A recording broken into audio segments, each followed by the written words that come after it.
Hey team, welcome to Webinar Wednesday. I'm so excited for what I'm going to bring you guys tonight. I've been reading and reading about this, and I'm very excited that it's all together and I can deliver it. It's something I've been reading for the last couple of weeks. My biggest number one enemy for me is procrastination. So I've been reading a lot about procrastination and different rules that apply and how much it can impact our success. So that's what I'm going to talk about mostly tonight. I had to record tonight because I still am having internet issues at my house. So I've recorded it early for you so that you can watch it now. So the other thing I'm going to talk about tonight is how to run a party 101. So I'm going to just break it down, go back to basics. So for some of you guys, you may have already heard these few little tips and tricks I'm going to share, but I'm just going to share them again, knowing that a lot of you guys are new. This may be your very first ever Webinar Wednesday. So here are some little things that will help you run a really successful party. Always open your party with your I story. Have all of you guys wrote out your I story.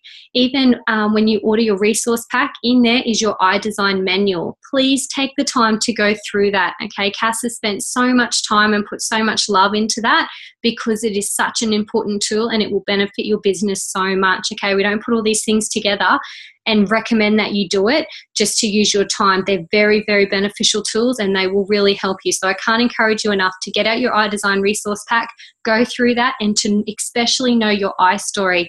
Running your party successfully starts from the beginning.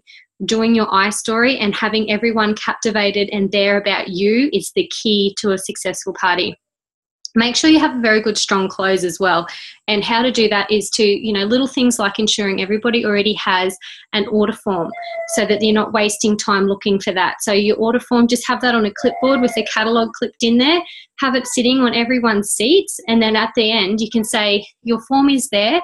I personally tell everybody to write a wish list of exactly what you want, and I can make that into a pack for you and add free gifts. This is where I explained how your preferred clients work. And then also mentioning if you are interested in becoming a consultant at all, please let me know and I'll come around and talk to you about that as well. I love Donna Johnson. She says she always closes with, if any of you guys are interested in this amazing opportunity, as soon as I sit down next to you, say to me, I'm interested. So there's so many little tips and tricks. Everyone has little different knacks that they put on things to make it personal. But yeah, I always make sure that they're writing out their wish list, and I always say to them, if you're in a hurry and you need to leave, please just pop your hand up and let me know and I'll come and help you first. Sometimes people leave a party because they don't have time to wait for you to talk to 3 people before you get their order. They've got to go. So make sure you know who they are and get there. These are the little things that make sure that their orders are done successfully. They've got everything that they wanted. They've got the best deal that you can give them and that they're going to love what's coming. And how well you know your product. Little things and facts about the products is so important as well. A great sales consultant knows their product. They know what they're selling. All the Meet the Products are on the source. I really encourage that you check them out, especially the RE9. That's our flagship product. That's our number one product, and there are so many awesome things about it. RE9 stands for the 9 different sides of anti-aging that it attacks, I suppose you could say. So know what they are. Look into that, okay? All the information's there. There's a tile on iDesign about a product knowledge tile as well, so check that out. Okay, I want to talk to you guys about procrastination. Now, this is something that I will be very honest, it's probably the biggest thing myself I have to overcome. And I feel like I have overcome it now. The more research I've done and understand how important it is, the more I can overcome it. This is a great book, and Stacey Doyle bought this book for me, and I recommend it to all you guys. It's called Eat the Frog, and it's available at Kiki K. So you can just go Kiki K online and get yourself that book. It's not a very big book. It doesn't take long to read, but there's a lot of tools in there. One thing that really stood out to me was the 80-20 rule, and I just want to explain that to you guys tonight. So the 80-20 rule is just basically that naturally people divide into 80 and 20. 20% of the 6 are successful people and 80% are the average, and we just naturally go that way. We're not born in either side. I suppose you could say we choose which way we go because we do. We're in control of our choices, and we choose whether we're in the 80 or whether we're in the 20. 80% quit at everything. The average person, whether it's buying their own hairdressing salon, running their Arbonne business, buying a cafe, whatever it is, the general rule is 80% of people will quit, 20% of people will strive and do very, very well. in all the activities that you do, 20% of your activities are going to bring 80% of results. 20% of your customers will bring 80% of your sales, and so on and so on. So saying that, out of a list of 10 things, say at nighttime, I always write my list down at nighttime before I go to bed, and then I write right next to them in order 1 through to however many I have on the list, what's more important to what's least important, what has the most amount of consequence if it doesn't get done, so that I start my day at number 1, getting the most important things done, the most beneficial things done. Because out of that list, 2 things on that list will be worth 5 to 10 times more than everything else put together. So and they're often the things, unfortunately, that we procrastinate on. And we busy ourselves with the rest of the things on the list that aren't of much beneficial. You know, they're not as important as the rest. It's a sad fact, but it's just true. So where am I up to now? So we might appear busy all day, right? And we appear busy with Arbonne all day thinking about Arbonne, but we're accomplishing little. It's because we're always busy doing the less value tasks instead of putting that energy into the most valuable tasks. And we will find that it's the same amount of time to complete something of great value as it is to complete something of not as great a value. And obviously the most valuable ones are the hardest and the most complex to complete. A general rule is to resist the temptation to clean up small things first. This is where I come into it. I'm one who goes, once I've got all this stuff done, then I'm going to sit down and make my phone calls for the day. When I've got all this stuff done, then I will ring my preferred clients. No, ring my preferred clients and then get all this stuff done and watch the change in your business. Okay, I'm going to follow up that lady at that party who said that she'd be interested in having a party, and then I'm going to do my laundry instead of the other way around, because then it goes from laundry to, oh, this washing machine actually needs a bit of a wipe out. Oh, hang on, now I need to do this. Oh, now I need to do that. Oh, the kitchen, I haven't done the kitchen yet. Let me start there. And then it's too late to ring that person. It's coming into night time. It's dinner time. You're picking the kids up. I'll ring them tomorrow. And it goes on and on and on. And that task will tire you out through all of this time. And it could have been done first. Okay, so it's such a little thing, but it's such a crucial part of your business. Remember, what you do over and over becomes a hard habit to break. And if you're somebody who needs all your jobs done first before you can do any Arbonne, that is where you're going to struggle. And that was the biggest thing for me. I'm somebody who likes to work in a clean environment and everything done and everything tidy. And it was a big thing for me to overcome that and do Arbonne first and start my day with them things done first, because they are so much more beneficial than my flaws. Okay, they pay me twice as well. They reward me twice as well. So that needs to be done first, and then the rest can get done later. Time management equals life management, and that is so true. Your ability to choose between the most important and the unimportant is key to determine your success.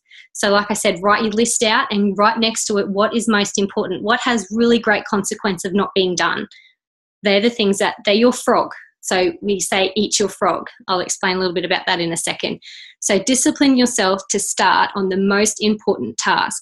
Force yourself to eat that frog, and as a result, you will accomplish vastly more than the average 80% and are much happier as a result. And we all know that's true. Who finds it's so much more fulfilling, they're so much more satisfied, they've got so much more energy, they're so much more motivated when you've achieved something like a number one thing on your list, when you've eaten the frog, okay, opposed to being busy all day in things that aren't delivering anywhere near the result, and you've been busy and flustered, you feel demotivated, you don't feel like you've gotten anywhere, you've been busy in the 80% instead of focusing on the 20%.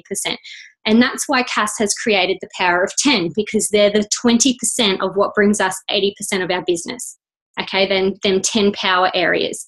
Check out the power of 10 tile if you haven't already, because all the answers to that are in there. And the reason she does it like that is so that we are zoning in on that time and doing that task effectively. Okay, so just zone in on one thing. I'm going to do a business appointment. Tune out everything else, make it at a time that you can do it very effectively and very well. We cannot multitask, okay? It's a big myth.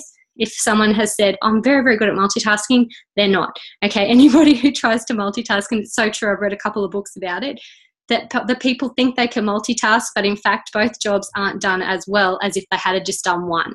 So once again, that's all incorporated into the power of 10, and it's why we call them power hours, so that you're just doing that one thing. That's why we have a booking blitz, so that you zone out and just spend an hour booking activity and being committed to getting that activity. I want to finish up on one video that I'm going to show you guys off my phone. I'm going to play it in here now. Oh, I did have it up ready to go. Here it is. It's a great video. I've played it so many times, but I'm going to play it again because it is one of the most awesome videos.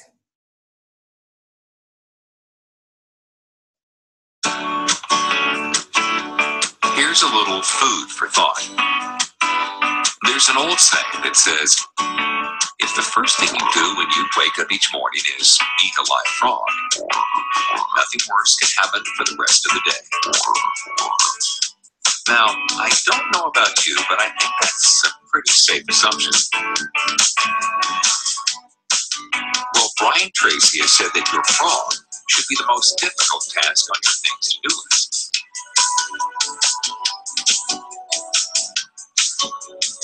The one you're most likely to procrastinate on. Because if you eat them first, it'll give you energy and momentum for the rest of the day. But if you don't, if you let them sit there while you do 100 unimportant things, it can drain your energy, and you won't even know it. William James, one of the founders of modern psychology, said this: procrastination is attitude's natural assassin. There's nothing so fatiguing as an uncompleted task. So, with that said, here's your assignment for the next 30 days. Take a look at your list. Circle the frog. Eat that first, and you'll thank us for it.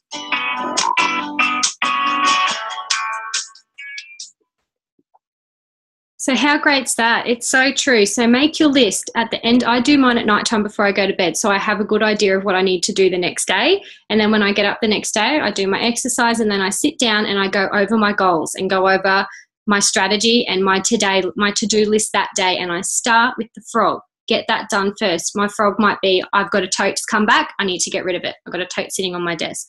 That's my frog.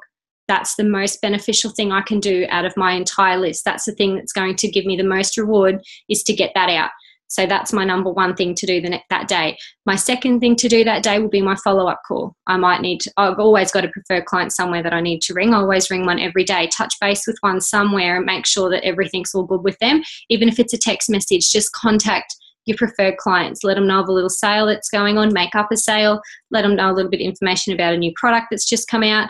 Something along those sort of lines. Think about your parties that you've had. I'm sure there was someone at them parties somewhere that wanted more. Like that. That's what's so great about wish lists as well. People might have to drop off a couple of items on their wish list because they can't afford the whole lot. What a great way to offer a party so that they can get the rest of the items on their wish list. So that's another thing that you can talk to them about in the follow-up call or at the party, or depending on time and how it's all going. But sometimes I do it in the follow-up call when I call them and say, I noticed you got a couple of things left on your list here. Did you know such and such who hosted your party got 80% off for hosting? So, and I know myself, I'm new to Brisbane. I don't know too many people, and it would be a great help to me to get my foot out there a bit, and you could get some extra product too. So how cool would that be?